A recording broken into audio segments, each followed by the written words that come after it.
Before we get started, does anyone want to get out?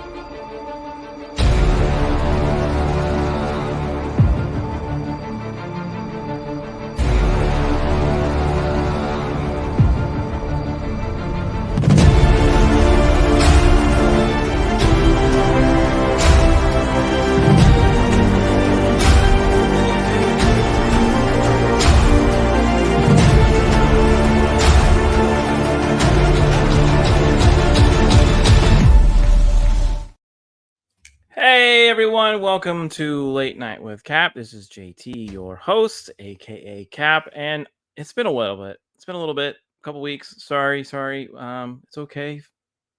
February has kind of been a weird month. We had a guest cancel the beginning of February, but I did a game stream. You can go check those out if you want later.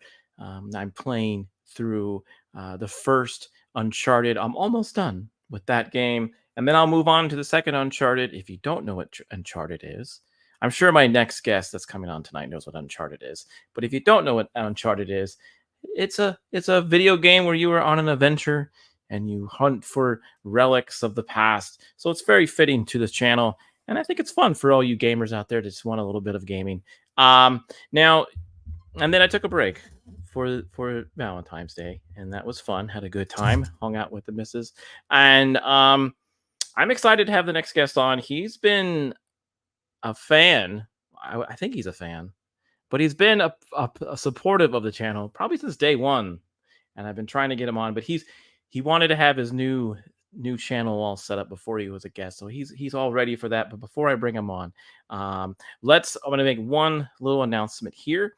So starting in March, there's going to be a few changes to the channel. It won't be crazy. You'll still get to have fun with me.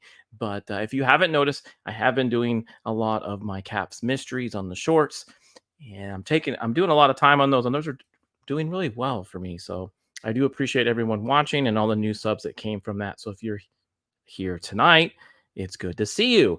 But starting in March, I'm going to change the setup here. Basically, I'm probably going to do like one live stream a month, and those live streams will be dedicated to one mystery topic. It could be aliens, it could be UFOs, and it could be the growth of this man's beard. How's he doing? How you doing there, Beard of Liberty? Could be that. So just look out for it. I'll have announcements, but it'll still be the same good old fun show, just with more people having fun talking about a crazy topic or a mystery. So, all right, so let's go ahead and get the show going. You don't want to hear about me. You want to hear about the guest. Now, like I said, this guy, he's a fan of The Matrix. He's a fan of video games. So what's going on? Bring on Nerdy Neo. How's it going, man? Hey, doing good. Glad we could finally make this happen.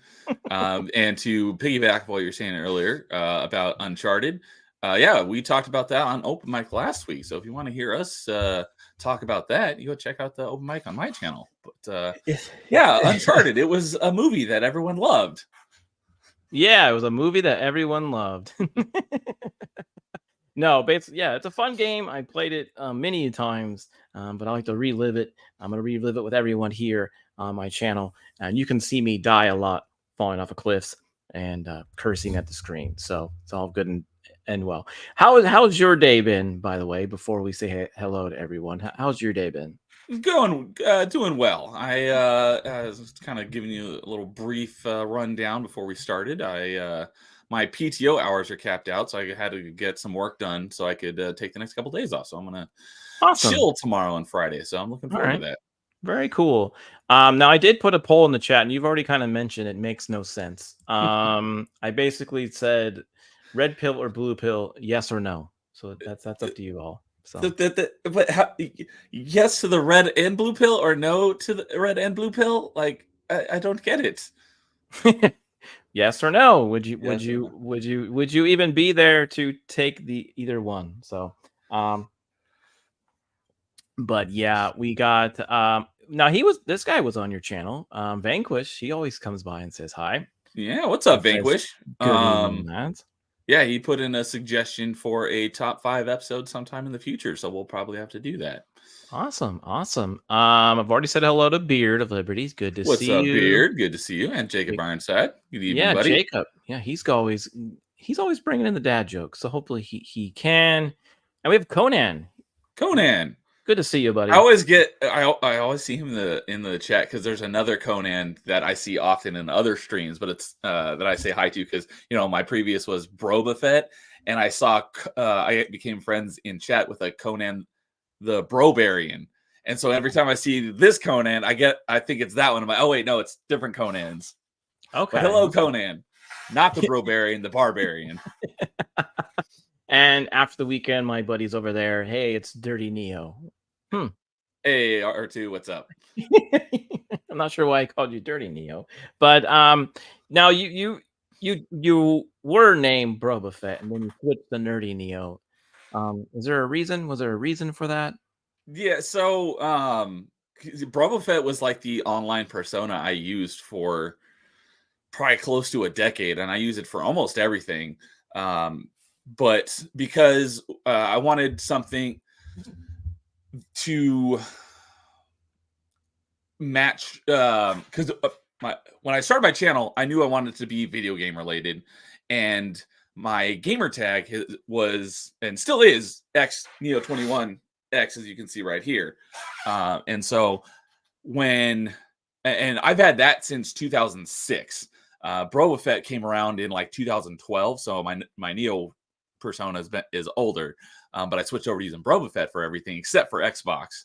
But then when I started my channel, I wanted to be gaming related, so I went back to my Neo persona and wanted something that kind of catchy. So that's where Nerdy Neo came from. Yeah, I like it. I think it's good. And I got your tag there for Twitter down below there, and you also have a website with all your stuff on it.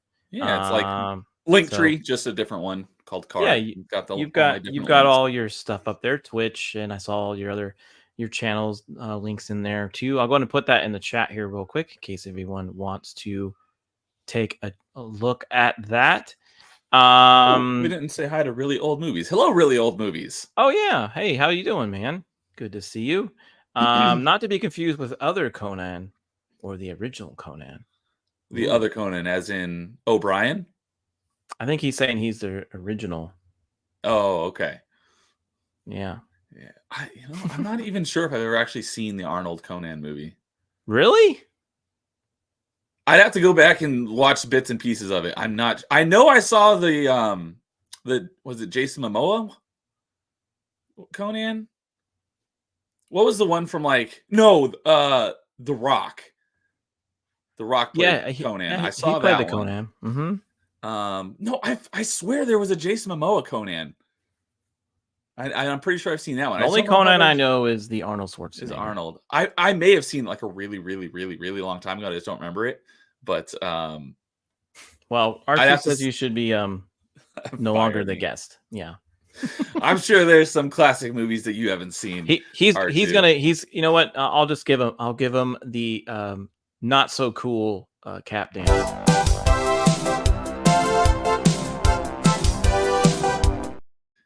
Yeah, you got a cap dance. I haven't been on here yet, so last time I wanted a cap dance, but we were on After the Weekend. You didn't have it. Okay. Well, The Rock is Hercules. Okay, that's what I was thinking of. And you were right. Here you go. Yeah, I was right about that. I swear Jason Momoa was Conan. So I've seen that one. I may have seen the Arnold one. I just don't remember because you're getting called out in the chat now. Everyone's just telling you you're wrong. So hey, no, see, I was right. You were right, but not right. Yes, exactly. It's okay. We're happy to have you here. Now, yeah, the Jason one was pretty terrible. There, I don't remember anything about it, but I remember that I saw it. Now, you're also a fan of the Matrix, right? So that's where you kind of the Neo comes into play. And I remember you and I did a movie review of the first Matrix. That was my very first. That was my YouTube debut. Okay, over there on After the Weekend with me and I think it was just you and I. It was just the two of us. I think R2 was on a break or something. Yeah, the first time I streamed with R2 was just a couple weeks ago and after the weekend. Okay. And now you is that like your favorite movie of all time? My Is The single Matrix? favorite movie of all time, the first Matrix. Yep. Okay. Can you like quote it from start to finish? Um, Not off the top of my head, but if I was watching the movie and you muted it, I could recite all the dialogue. Okay. Okay. All right. That's cool. I like that. I like that. That's neat. That's like me and Top Gun, by the way. Oh, So wow. So I was just watching, and I haven't finished it yet, but kind of like I was doing my top 5 Metroidvanias last night. A friend of mine, the Gourd King, was doing a similar panel on his channel last night for top 10 80s movies, and I was thinking, I didn't build out a list, but I was kind of like just getting a couple in my head. Top Gun would definitely be in my top 10 of 80s movies. I freaking love that movie. that's good. It's a good one to have in your top 10 list. All right. So speaking of groups of things to do, now our first segment on For You, and we're gonna give you some rapid fire questions. Are you ready for this?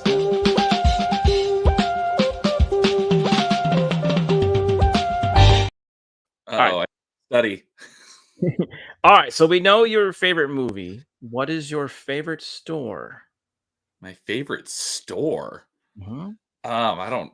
Oh, well, I don't even know if they even exist anymore. That's okay. We had one not terribly. It went out of business last year, so I don't know if there are any more of them. But Fry's was my favorite store. It went out of business. I think there might still be one left in my area. I'd have to double check. Oh, because there's tons of Fry's and Kroger's in Arizona and Texas. Okay, I've heard of Kroger's, but we don't have. Are you talking about Fry's Electronics? Yes. Not the grocery store. Okay. I've never heard of a grocery store called Fry's.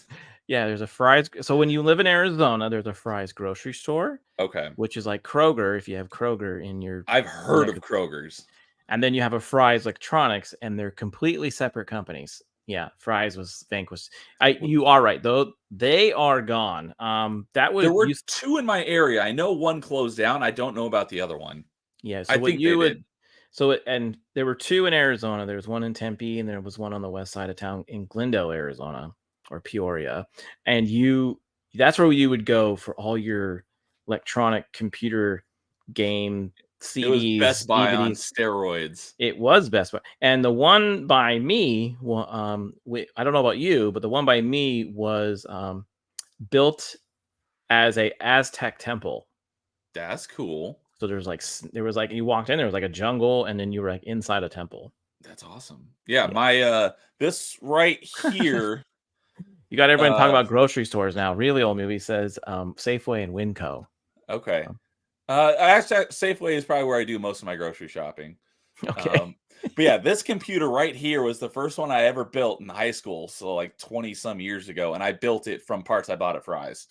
Okay. Yeah. There you go. All right, here you go. If you could afford any car, which one do you drive or buy? Oh, that is a good question. I used to be able to answer this off the top of my head before they were, because I used to like follow like cars and stuff like crazy. So it's probably changed. I haven't followed cars much at all in the last like 20, 15-ish years. But a couple off the top of my head would be the Ferrari Enzo. And the one car that I still hope that I can buy someday that's actually like somewhat reasonable is the Nissan GTR. Okay. All right, that's a good one. That's I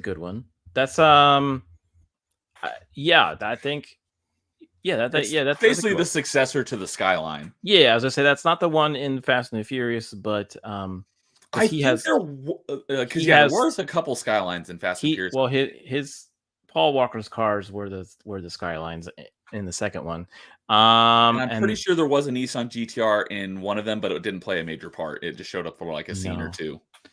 So R2 says there was a huge Fry's in Concord, California, where he lived in the Bay Area. Oh, I know exactly. I'm pretty sure I know exactly which one that is because I've been there before. Because I think that's the one that my grandparents used to live next to.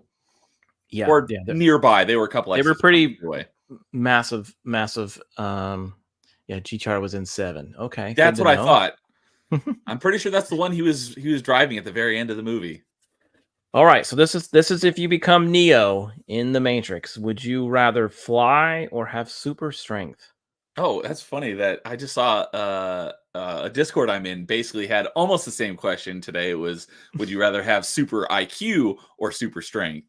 Um, I would hmm, but fly or super strength?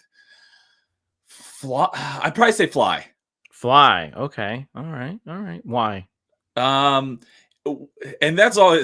When you get into questions like this, because I love getting into like the nitty gritty of it, because um, although flying may not be, there's downsides to both. So like super strength, you could be really strong, but if you don't have the bone density to match, you could try picking something up and your bones would snap. Oh, never thought about that. Yeah, it's Okay. when you think about like the actual physical implications So of what like happens if you're superpowers. flying but you don't know how to land? Well, the thing on flying would be, first off, is how fast you're going, and you don't have to go very high till it gets kind of cold. So it's kind of like if you're going to go up somewhat high, it has to be kind of like Michael Keaton as Vulture in Spider-Man, where he's got like the thick clothes and stuff, and he's got like the helmet, and Mm-hmm. he's got the air like a fighter pilot, because otherwise you wouldn't be able to breathe, and it gets really cold. So, but if you stay low and don't go too fast, you can still avoid hitting things like birds and breaking your face. So, but I think flying would be would be cooler, and it's less hazards to avoid accidentally breaking yourself if you had super strength and not the bone density to match. Well, that was good. That was a good answer. That was good explanation why flying. So maybe one day we'll see you flying in the sky up there. All right, so this is a little bit more serious question. What is the best advice you've ever received? Oh my goodness, that I don't know. Best advice. Yeah. Yeah, you're really putting me on the spot. I don't know. I'm gonna have to think about that and get back to you. All right, all right. You can think about it. You can think about it. While you're thinking about it, Yeah, everyone, vamp if for you me. would like to support the channel, you are more than welcome. Now, winter is closely leaving us, so you don't need a hoodie or a mug to stay warm. But I do have a hat over there at mixtees.com. So if you would like to support the channel and want to get a hat, be my guest and go out there. That would be great. It not only supports me, but it does also support the Pop Bros channel, and they run the entire t-shirt shop over there. Now, the cool thing about the Pop Bros is I was actually over there with Brian the other day, and we talked pop culture. So we talked about Wolverine. We talked about um, some other things in the political news. So you can definitely check those out over there if you want to. That's the Pop Bros channel. Do you still need time? Do you still need me to stall for you? Do you want me to like kind of check on the poll? Let's see. The poll says here red or blue pill, and I'm assuming yes is red and blue is no. So 67% have so far have voted yes Okay. out of that. That's I said yes, and that was kind of my thinking behind it as well. Is yes is red and no is blue. Yeah, that's my fault. Red is yes. No is blue. Okay. Did you now it doesn't have to be, you don't have to get like crazy with it. It could literally be like my mom told me to wear a jacket on a cold day. Yeah, I might seem like a cop out a bit. But the golden rule, treat people as you want to be treated. Well, there you go. That's not bad. Do you use that daily? I not like proactively, but I think in general, yes. I consider myself a nice person. I always try to be polite, and Oh yeah. I don't, I typically give people the benefit of the doubt, and I don't, I wouldn't even say be rude, but I wouldn't think negative towards someone unless they gave me a reason to. I get what you're saying. I like that. You've always been nice to a lot of people in the community, and I've very rarely seen you get upset. Maybe to the Twitterverse people, but that's about it. So Yes. but yeah. Those people give me plenty of reasons to be upset. Okay, so you've got one last question because there's 5. Okay, I figured there would be 5. There's this. This might be easy for you. Maybe this might be real difficult for you. Pineapple on pizza. Oh yes God, no. No. Oh No, God, get no. that pineapple out of here. You gotta. Oh God, no. Okay. Well, so far, the last few guests I've had have said. Majority of them have said no. Okay. All right. Yeah. Have you tried it? No. I don't want pineapple on my pizza. So you haven't tried it, but it's an oh God, no. So I'm not a big I don't hate it, but I'm not a huge fan of pineapple to begin with. Okay. If you're not a fan of pineapple, then I get it. But if you're like a fan of pineapple and you haven't tried it. Yeah, I see. It's like you like pineapple, you haven't tried pineapple on pizza, but you say that you don't like it. That I get where you're coming from with that, but I'm not a huge. I did an entire video on with Tim Talks about why the people like on there and why people don't, and it's a good video. You should check it out sometime. All right, so sure I've probably seen it because I think I've seen everything that you've done since we became friends. Okay, that's good to know.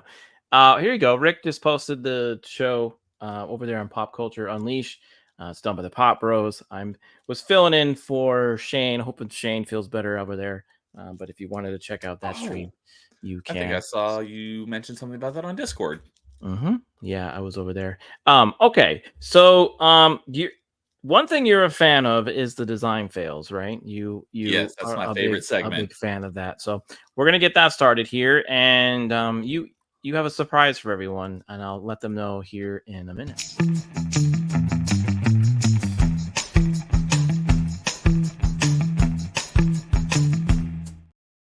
Yeah, R2's with me. All right, so hey everyone, love it after ever. Hello, ever after. Yeah, good to see you. Good evening. Pineapple. So Rick, R2, when you come over, when you visit the house, I'm gonna order pizza and it will have pineapple and ham on it, and you'll have to eat it. So. Do you like pineapple on pizza? I do. I had a feeling you were gonna say that. Do you like olives? I do. I do not like olives. So, do you know where that's from? The olive theory? No. No, it was a thing on How I Met Your Mother. About every couple. There's not that we're a couple, but excuse me. That every couple, there's one person who likes olives and one who doesn't. And in the end, we found out Marshall actually did also like olives, but he pretended that he didn't. I like olives. I don't like green olives. I like black olives on my pizza. I don't like olives. This isn't even just like pizza related. This is just olives in general.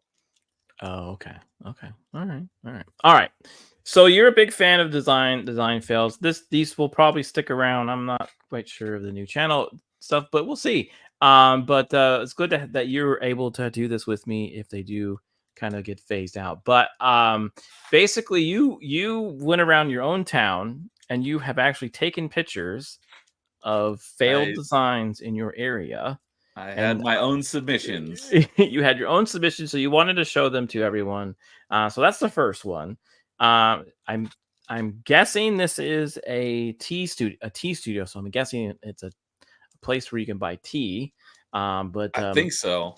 I took this back in, I think it was December, and right to the right of that is a Firehouse Subs, and that's where I was going for lunch. And I was getting back in my car, and I saw this in my rearview mirror, and I'm like, oh, I got to take a picture of that and send it to JT.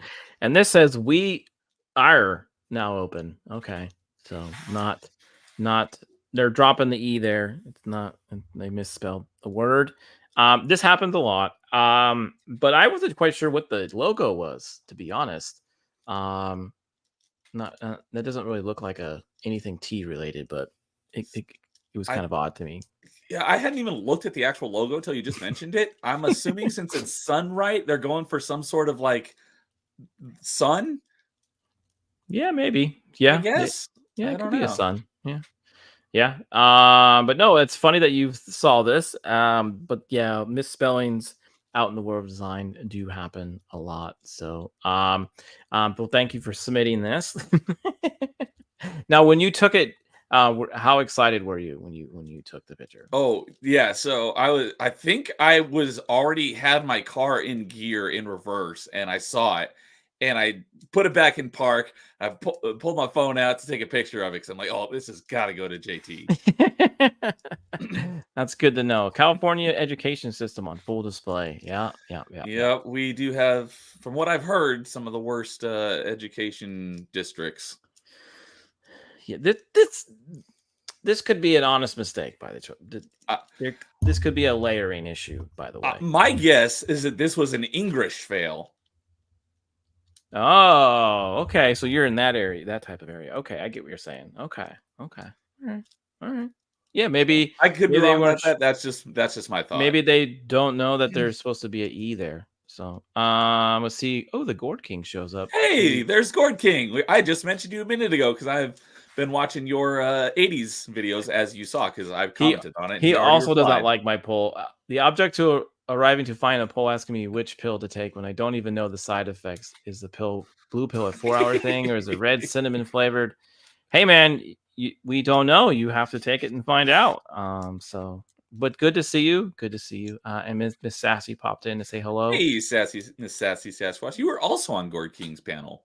Yeah. All right. So here's the next one. Now this is the one I found for you, and you did a sign from a store, and I'm like, okay, I'm gonna find another sign from a store for you, and with also a different spelling of a word that didn't go too well.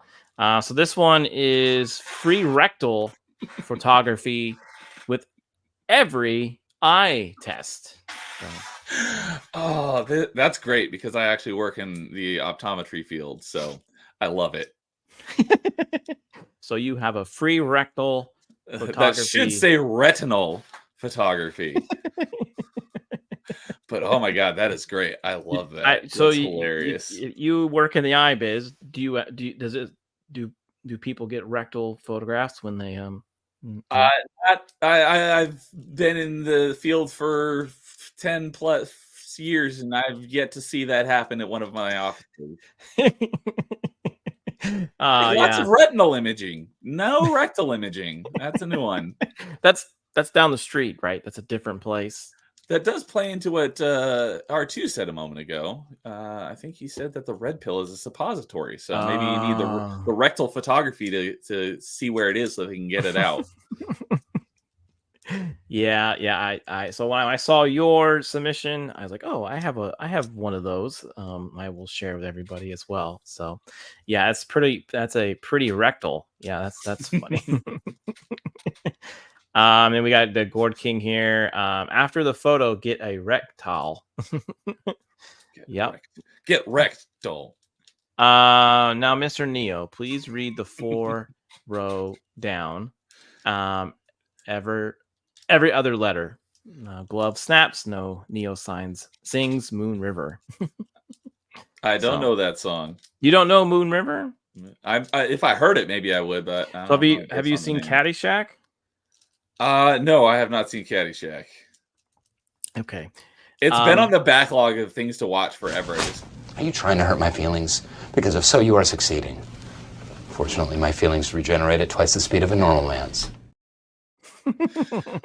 So it's been in the backlog for a very long time. I just have not gotten around to watching it. Yeah, so there's a scene in that movie where he gets a rectal exam. Yeah, pretty much. Yeah, and he sings Moon River. Yes. Oh, that's it. Maybe it's Fetch, not maybe wrong movie, same actor. Okay. Fletch, yeah. One. That's another Chevy Chase movie. I think he's a private eye detective or something. Okay. So, yeah. All right. The next one you submitted as well.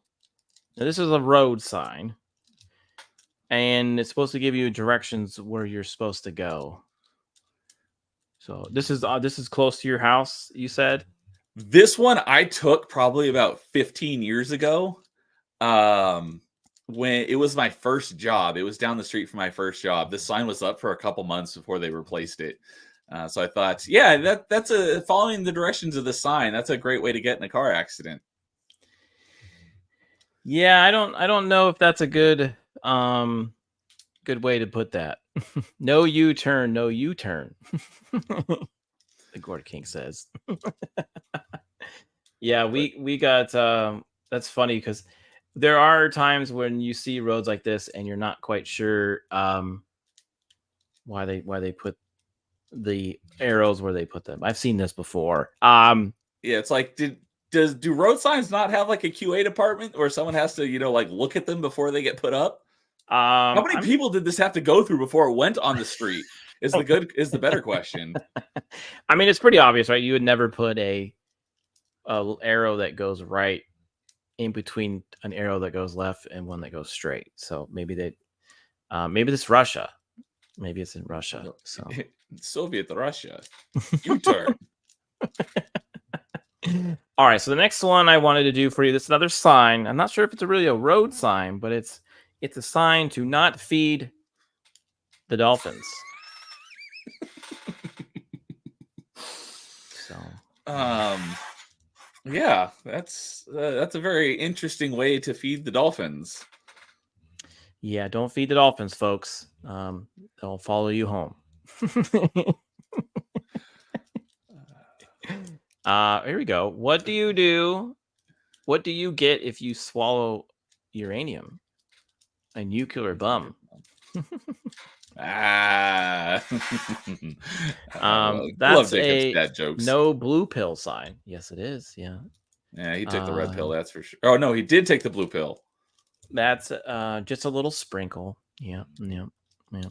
So I like how his arm's kind of cut off too. I'm not sure what's going on there, but anyways. Joe Biden thinks dolphins are kids. Jeez, Louise.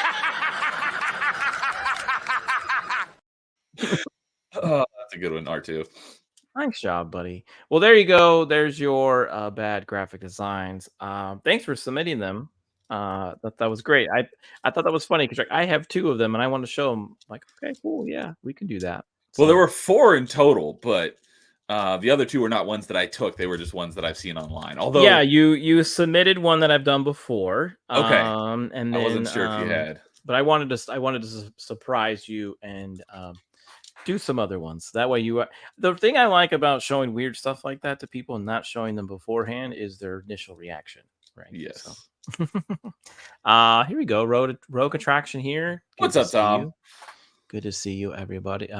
Hanging out. And Zort. I gotta say hi to Zort as well. Yeah, gotta say hi to Zort. He was hanging out at the park today with that little creature. So it's a Kowakian monkey lizard. Yeah, or a lot of people think it's a rat or a space monkey. So it's odd though, because a lot of people ask him if they can touch it.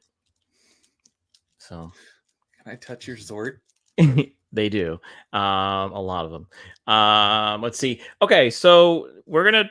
Speaking of little aliens from outer worlds, we're gonna talk about something here in a little bit. This is where you go into good segue. Going into like a little conversation about a past video game. So we're going to go a little bit in the video mode here. But hello again, everyone, and welcome to Late Night with Cap. And tonight we are going to cover the Atari Graveyard. And now this is linked to or can possibly be around the story of the ET video game. Now, before we go into the details of this story, when I mentioned that we should cover this, you got really excited. 1, have you played the game? 2, do you know about the game? I know about the game. I know the infamous myth, legend, story, whatever you want to call it, about this game. No, I've never played it because it was an Atari 2600 game, I think it was. And I've never actually played an Atari 2600. So okay. I've played a couple of games that were on the Atari 2600 on other platforms, but I've never actually played a physical Atari 2600. Okay, well, I had one when I was a kid, and I actually had the ET game, but I've seen clips of it too. I've seen it, and I would recognize it if I saw it. It's not the best game out there on Atari. I would say so. It is one of the I would say least favorite games for Atari out there, but we are going to cover why this game and a graveyard were linked together. So basically 40 years later, can you believe that? It's almost been 40 years since the movie E.T. kind of was set across the world, and just everyone loved it. It was a heartwarming tale that today, if you still watch it, kind of makes you laugh, cry, cheer about young Elliot and his friend. But there is this, like we mentioned earlier, there is a dark side to this happy movie. Now, have you seen E.T.? Have you? I have seen it. The movie is a little bit older than me, so it doesn't surprise me that it is 40 years old. I haven't seen it in 30 years, probably. I was not a big fan of it. E.T. scared the crap out of me when I was a kid. Why did E.T. scare the crap out of you? He's a creepy little alien. I did not like him. And I thought he might be hiding in my closet with all of my stuffed animals, and he'd come out and get me at night. Okay, all right. Well, he wasn't like an evil alien. No, he wasn't, but he still creeped me out. I was very into it, E.T. I thought he was a very cool character. I always thought it would be great, right? You can have you fly around on your bicycle. Speaking of rogue attraction, there was an awesome ride at Universal. I've been on that ride. You can sit on the bike and ride with ET every kid wanted to do that. The Universal in California, I don't know if that ride still exists, but I went on it as a kid, and they would take your name at the beginning, and ET would say your name at the end of the ride. That was pretty cool. Yeah, but I thought that would freak you out, though. I was a little bit older at that time, so it the ride was. I enjoyed the ride more than I did the movie when I was younger than that. Right. So the infamous story behind the ET is the video game. You have this great movie that everyone loves, and then you have this video game that everyone hates. Here's an example of an ad and the cover art for the game of Atari. And you're right, it was with the 2600, but I like that ad. That's pretty cool. Now get the TV game cartridge of the movie.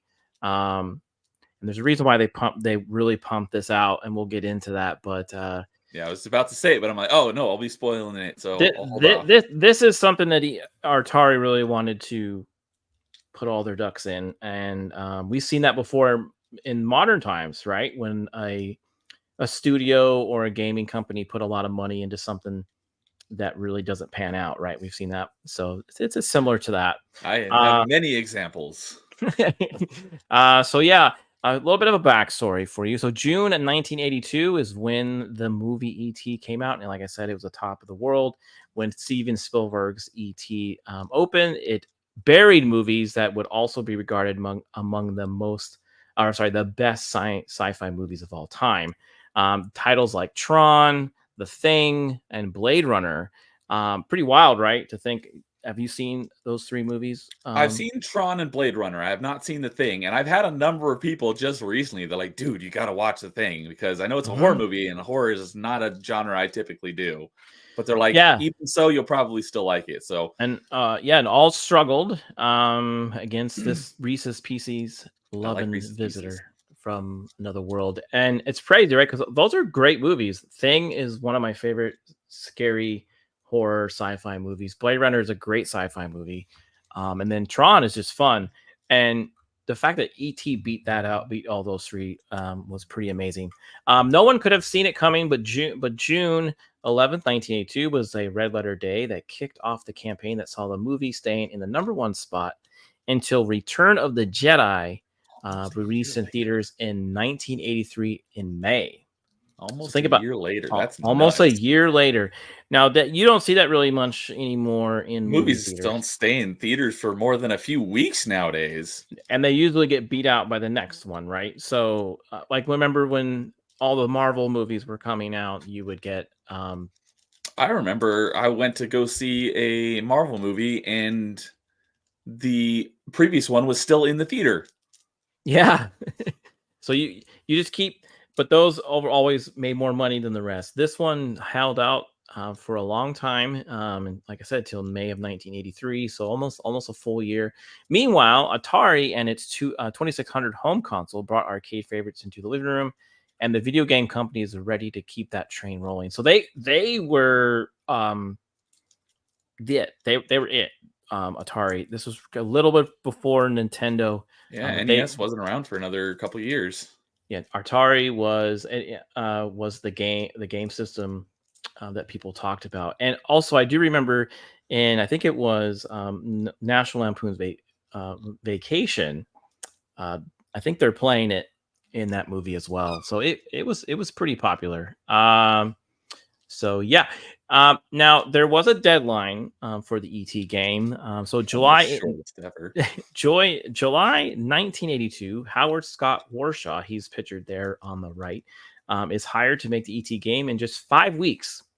Can you imagine making a game in 5 weeks? That is nuts.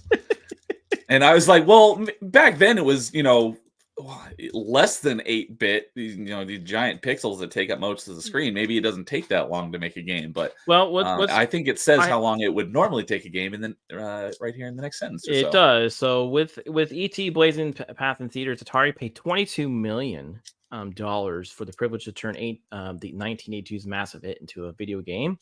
The company's previous efforts adapting Raiders of the Lost Ark further emboldened them not to only take on the job, but also hire the specific person, and that would be Howard there. After his work on the Raiders of the Lost Ark Atari game, programmer Howard Scott was hired to recapture the magic of this other Spielberg hit. The only problem was he needed to do it in a much shorter time than usual. He did say that was a little crazy. Atari and Howard made what he called the $22 million bet. E.T. was canonized in Atari history, with Steven Spielberg approving of the final product. Warshaw seemed to have made the impossible possible, and then hitting the shelves. So I do have some good mods in the chat, like R2 and Beard. Maybe they can tell us how long the Super Mario game took to program. While we're going through this. Okay, because I swear the sentence was in there. Now it's not. December 1982 was when it kind of was a failed takeoff. The ET extraterrestrial Atari game hit stores, and as we mentioned, it flopped hard. So why the rush, you ask? They wanted to strike while the iron was hot. Also, the game needed to go to print in September of that year. If there was any hope of having enough copies to meet the potential massive demand, Howard Scott Warshaw and Atari were dead on set and getting the game adaptation into stores for Christmas of 1982. So he got the project, and then he said, "Okay, let's build this, get this ready on the shelves."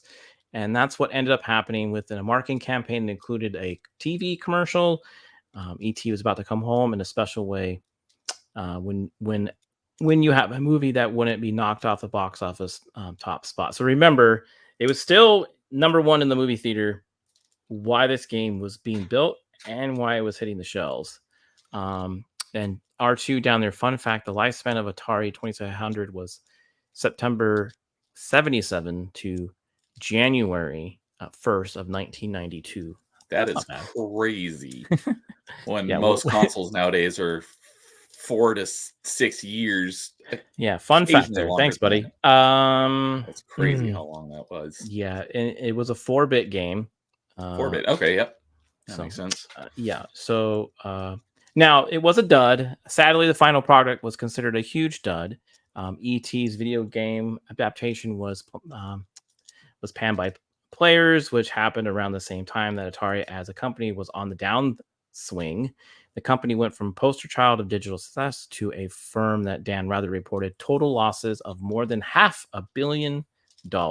So they spent $22 million to make this game when they were losing quite a bit. So they were really hoping this game would probably save them, right? If you think about it. So, yeah. Super Mario Brothers, R2 says... there we go. Spent 3 years in development from conception to working production. So there you go. That's a great game, right? The original Super Mario Brothers, fun game. People still play it today. There's a LAN based on it, and that took 3 years. So it goes to show you, if you take your time on something, sometimes you have good results there. I think that the guy, I forgot his name, but something Scott Warshaw, or said Howard, that yeah. Howard, because he was also known for a number of other big releases back then on the Atari 600, like Yar's Revenge, and I think one was called Adventure. And he said that those took about 6 months each, and so ET was 5 weeks. So yeah, and then he also did Raiders. So oh yeah, and the those. Raiders game. The days of Atari hold on the video game industry were numbered because obviously Nintendo was coming soon. By September the following year, with an Atari production plant in El Paso, Texas, was being converted into a recycling center, and a bunch of excess product was being shipped off to New Mexico to be buried in the Alamogordo City landfill. So this is September 1983. So this was already happening. They were already planning this before the game. This is like right after the game launched and everything. So they were. It's almost a year later. So a little over a year now that they were going to do this. In 1983, report New York Times, the video game industry was reported as gone sour. So they actually thought that Atari, because it was not doing well, that video games consoles were kind of a fad. Do you think they're still kind of a fad? Well, not anymore. I mean, the video games are the biggest industry. I mean, bigger than movies and I think bigger than sports. But yeah, arguably the biggest industry there is. Right. So definitely not a fad. Yeah, 14 truckloads of discarded game cartridges and other computer equipment were buried in the landfill, which some seem reasonable to resemble Atari's downfall. What's even crazier in that over time, the story mutated into something that focused on ET parts. So it wasn't really the ET's problem.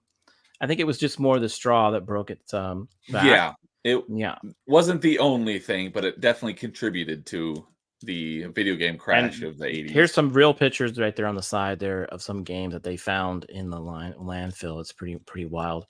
So yeah, the urban legend, it turned into an urban legend. So from 1983 to 2014, everyone talked about this Atari graveyard. No one really knew what was in there, what was actually buried. ET's video games failure was so mythic that over time, the story behind the Atari graveyard became a myth. In years that followed, people started to state that the entire burial effort composed of just the copies of ET that no one wanted. Seeing it was considered an alleged game that killed Atari, it was easy story to buy into. I could see that, right? Not a lot of people like that game. Yeah, you did. But no, it wasn't. Yeah, for years. It was kind of just considered to just kill Atari, which it kind of probably almost did. I think it was just it wasn't the main component, but I do believe it was maybe part of it. This was a book here, Atari Inc. Business is Fun by Marty Goldberg. He thought to rehabilitate the story in the public eye as the co-author of this book. And he also gave an interview in PC Mag in 2013 to promote it.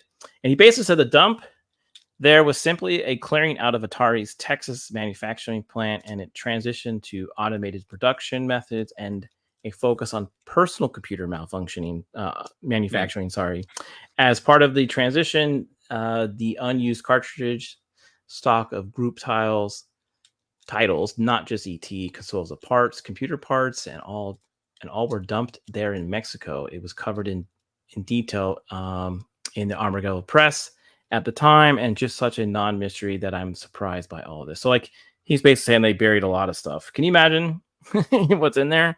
It'd be kind of fun to go through, right? Yeah, the really old movie's last comment there is about there was a documentary about this, and I'm pretty sure I saw it too, probably around this time 10 years ago. And I don't know if I saw the whole thing, but I remember it being a thing. I may have caught bits and pieces of it because I thought it was nothing but ET games as well. Yeah.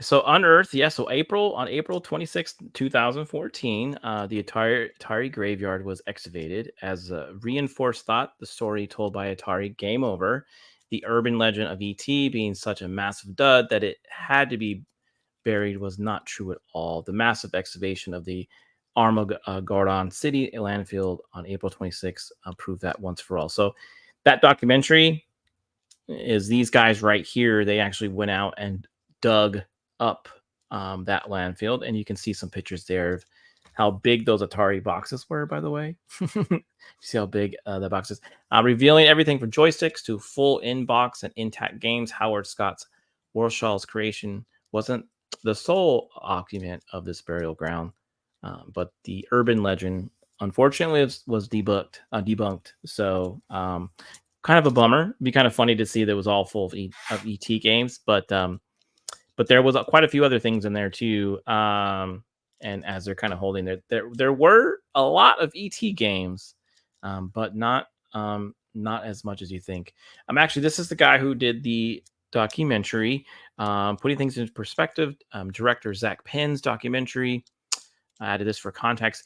So the legend of the burial was true, or was it? When the archaeologists cataloged all the games, there were a bunch of ET cartridges, but nowhere near the millions that were such a part of the legend. In fact, it only made about 10% of the landfill. The rest included some of the best games ever made: Defender and Centipede, Yar's Revenge. There was even one copy of Adventure. The burial wasn't a cover-up or done out of shame. It was a warehouse dump done by a company in financial distress. Pretty wild. I wonder how many other companies do this. Yeah, good question. I mean, just recently, Walmart was ordered to throw out all of their physical copies of Starfield. So, it's not that strange of a thing. But yeah, I don't know if I ever, like I said, I remember that documentary. I don't know if I just remember it being a thing or whether I actually saw it and just forgot, because it wasn't until I was reading this article earlier today that I learned, or at least remembered, that it was only 10% of them were ET, because I was thinking up till today that it was just ET cartridges. But yeah. The mythical history of failure wasn't the cause of Atari's destruction, nor was it a title so bad alone to be buried in the landfill. And ultimately, it came down to a perfect storm of bad timing. And yeah, it took 31 years to set the record straight. Some of you put some comments in here. I'm going to kind of read them now, but actually, Atari 2600 was a 8-bit gaming, just a much weaker and cruder processor than the NES. Okay. We have that one, and then we have another one here. We'll read that one later. That one's not really. But anyways, there were 15. R2 says there was 15 different variations of the 26 console during its 14 lifespan. And that's not counting all the releases of the system over the past 20 years. Yeah, so remember that. It's crazy, right? I just want to say hello to my fellow Sacktown native, Jock Nerdy. What's up? Good to see you, Jock Nerdy. Good to see you. It's crazy, right? Like how these myths get started, right? A thing that failed so bad in the mind of a lot of people, they just automatically assume that that whole landfill was full of ET stuff, but it really wasn't. It was a bad game. It really wasn't a fun game, but it was so bad that people they thought Atari was like, let's just bury the bodies and hide it forever. And that's what I wrote down in my notes, because I didn't want to forget to mention it. I don't know if this is true, but it would make sense if it was true that what was in the landfill was nothing but ET cartridges. I heard that Atari printed more ET cartridges than there were even Atari 2600 consoles on the market at the time. Yeah. So that could be part of the myth that helped spread the legend of the ET cartridge, but I don't know if that's true or not, but I remember hearing that one time. Yeah, and actually, we're gonna play a little bit of it. I'll put some audio to it. Let me make sure I share it correctly here. But I do have the commercial from the that they mentioned in the article. So here's the commercial, and I'll play a little bit for you here. Very 80s.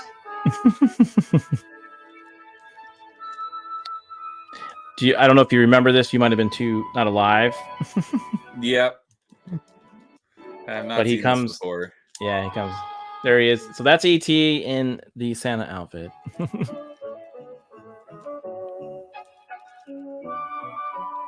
And then the dog's like, "Hey, what's up?"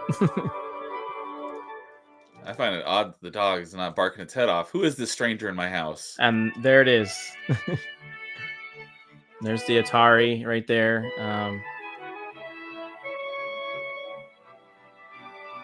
And that's the game.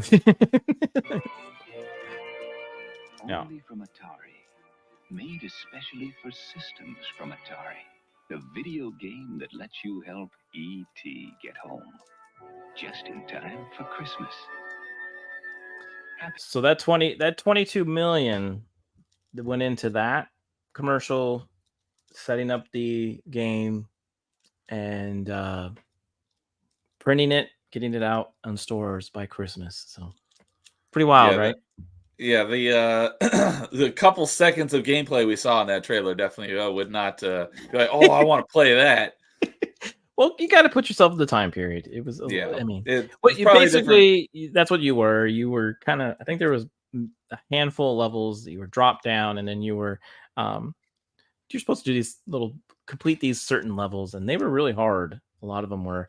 But if you want to watch a really funny, someone funny playing that game, the Angry Video Game Nerd has a good video out there where you can watch. He's been on YouTube forever.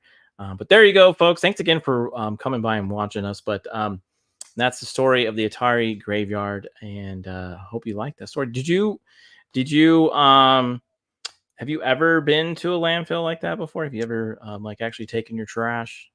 Yeah, the first job that I had, I worked at the landfill. Really? Did you ever come across DVDs or games? I wasn't actually out where all the trash was. I was at the little scale house where you get weighed in and weighed out. So I haven't spent a lot of time out where the actual trash is, but I have gone out there a couple times to dump stuff. Yeah. Okay. All right. Well, R2 says you can probably buy it.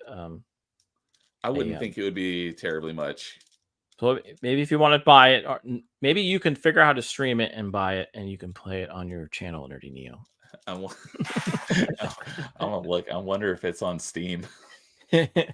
All right, so now we're gonna wrap it up here. We got about a few minutes before we wrap it up. But the big question everyone wants to know, that's on probably everyone's mind, besides pineapple on pizza, is are you? And you can tell me after I play this nice little clip here. But do you believe in Bigfoot?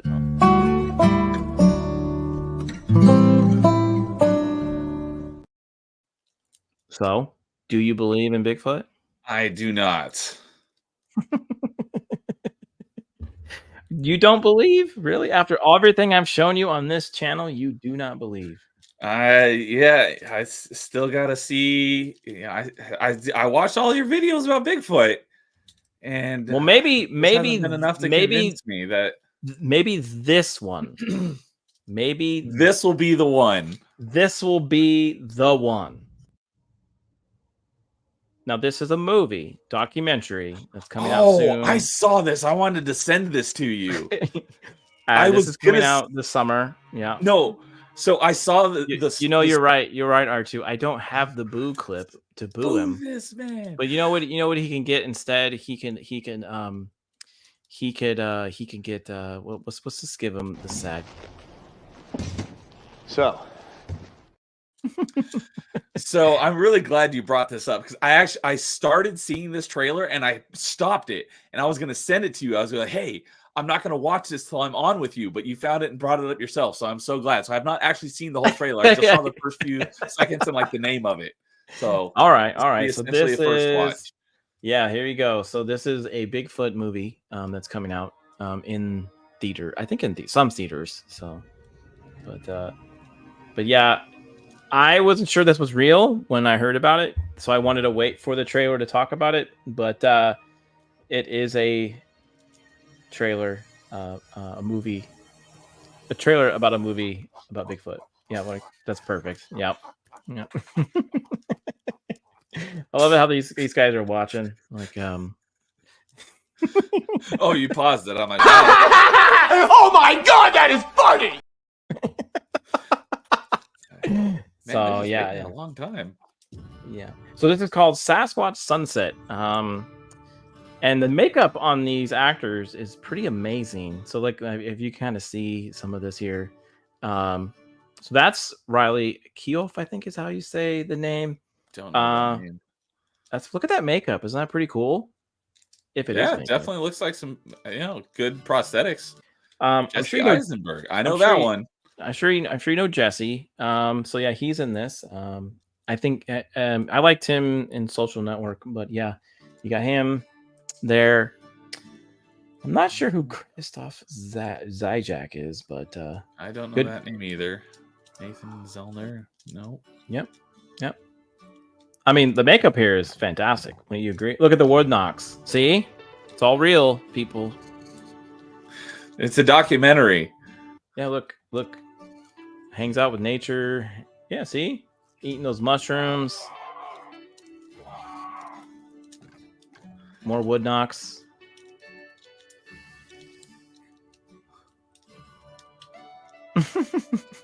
Man, I bet the man's coming in with the red X. whoever wrote the dialogue for this had a rough job. They got they even got a baby Sasquatch in here. Baby Sasquatch. Look at that baby Sasquatch. Yeah. Oh. He gets hit by a rock. Yeah, so it's Sasquatch Sunset coming to theaters, I think in select theaters near you. But you can definitely check that out. I thought that was great. I thought it was fitting for the Cannoli's biography. Yeah, it's pretty much. Yeah, I'm surprised I didn't see Cannoli Sasquatch in the He doesn't like Bigfoot. Cast. I give away too many secrets. So are you gonna go see that? Well, here's the thing. I live in a small town now, and not many things come out here. So if it eventually comes out to here, maybe. But I'm sure I'm just gonna watch it when it hits some streaming service. That looks oddly intriguing. It does. It actually looks like a great movie to go watch with your friends.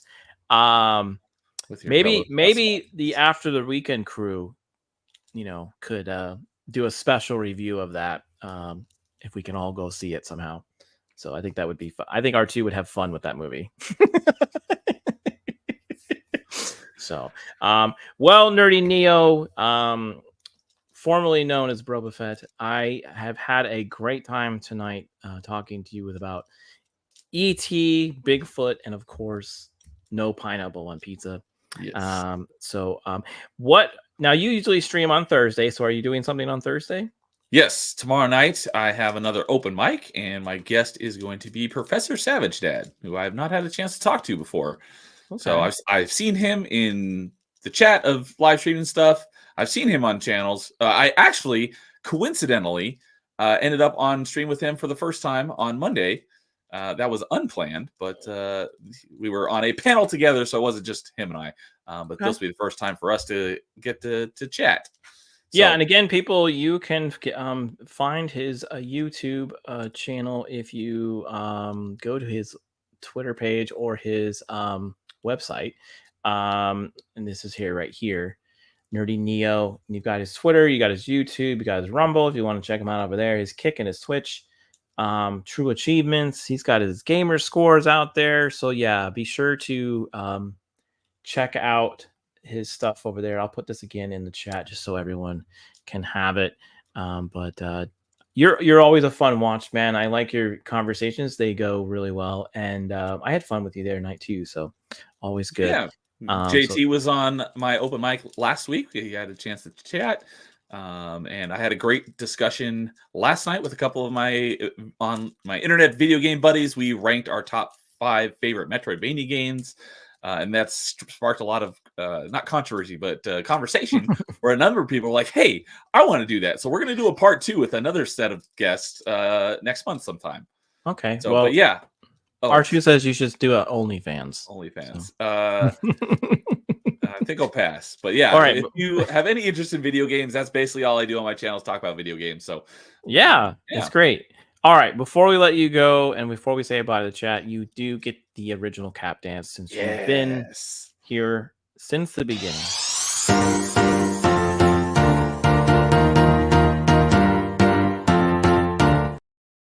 Yeah, don't worry. You'll still get cap Do I- badges. Do you get the metal So one too? say what? Do you get the metal one too? Oh, you want the heavy metal one? Okay, hold on. Here we go.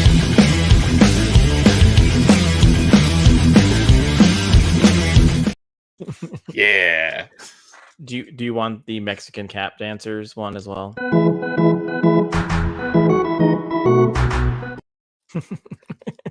Round it off. Yes, that sounds good.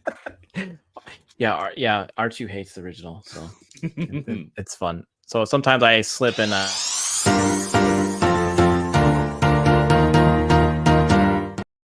I don't know why he hates it. I really don't. I like it. Although Captain America is not my favorite superhero, but I do really like Captain America. Yeah, so metal, it's vibranium. That's true. Yeah. All right, everyone. You have a great rest of the week. It's been fun hanging out. Nerdy Neo, again, it's been awesome hanging out with you as well. Everyone, you have a safe week. Thanks for having me on. It was great. Have a safe weekend, everyone. So later. Talk to you later.